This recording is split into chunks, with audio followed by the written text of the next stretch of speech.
Welcome back to Free Speech Nation.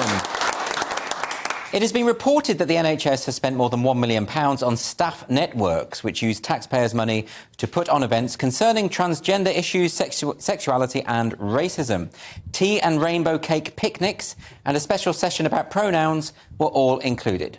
Elliot Keck from the Taxpayers Alliance is here to tell us more. Elliot, thanks very much for joining me. Great to be here. So let's start with what's going on here. What kind of things are the NHS spending money on?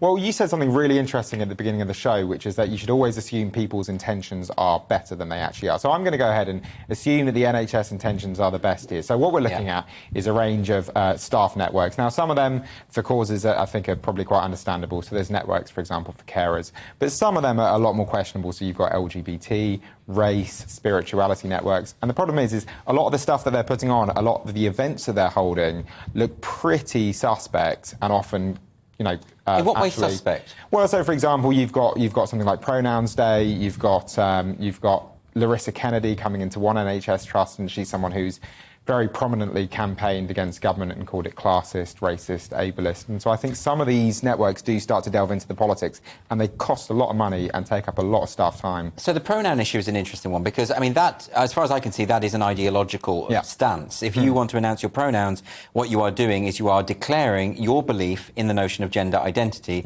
which is an ideology that very few people share. Now, if that is then being taught or promoted as though it's an uncontested fact, simply because very fashionable upper middle class people say that it is, that's not a valid use of taxpayers' money, I would say. And it's also a problem in the NHS, right, where people are dealing with very, very, very vulnerable people. So I think it's of particular concern in the NHS. But you say, you know, not going to use taxpayers' money. It's about, and this is a very conservative estimate because we've only got FOIs back from about half the trusts, but £1 million has been dedicated to these staff networks over the last few years. 108,000 staff hours have been used to administer the networks, and this is only going to increase because we had lots and lots of trusts saying that they're planning on setting up more and more and more of these networks. But why? I mean, what is it they think they're doing? I'm sure this is well-intentioned, but is it as simple as they think they're fighting against injustice? Is it as simple as that? There'll be a bit of that. I think from my investigations at the Taxpayers Alliance, I think what I often find is you look at a lot of this stuff and you're thinking, this is just bureaucrats that want to keep busy and are just thinking, how am I going to fill my many, many hours of admin? Right. Thinking up of these, you know, these projects that they can embark on to sort of fill their day. And then it's, of course, infused with the sort of, the social justice elements that you mentioned. But, I mean, the equity and diversity industry is very big and people get paid an awful lot to do it. But you know, I would have thought that something like the NHS in particular should steer clear of this. Well, yeah, I mean, and we've all seen, and everyone in your audience will have seen the stories over the last couple of weeks, seeing these record waiting times. And time and time again, we're told that the NHS has not just a funding crisis, but also a staffing crisis. And yet we're finding time and time again that enormous amounts of staff time and enormous amounts of money are going into projects that are quite frankly wasteful. Why is it that they won't redress this? I mean, like we had recently the story about Baroness Nicholson was on this show, and she was talking about a woman who had been sexually assaulted on a ward. And because the NHS have a policy that if someone identifies as female, they are to be accommodated on a female-only ward.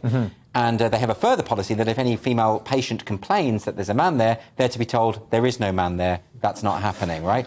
And then when there was this sexual assault and the police turned up, and now this is what Baroness Nicholson said, they asked about this and the staff said, that's not possible, there are no men on the ward. That's dangerous. It is. I mean, it's completely extraordinary. I mean, the mind really boggles. Listen, you know, a lot of these issues are very new to society and are very, very difficult, so it's no surprise that the NHS is struggling with them like everybody else. But nevertheless, this is a taxpayer-funded organisation that does incredibly important work that, if they get wrong, leads to people dying and suffering. Yes. And so these bodies really, really need to be paying absolute attention to the way that they're spending money, the way that their staff are operating, what they're doing during their days. And the problem is, if the NHS is really in crisis, and I think they need to look at some of these activities and think, do we need to scale these back?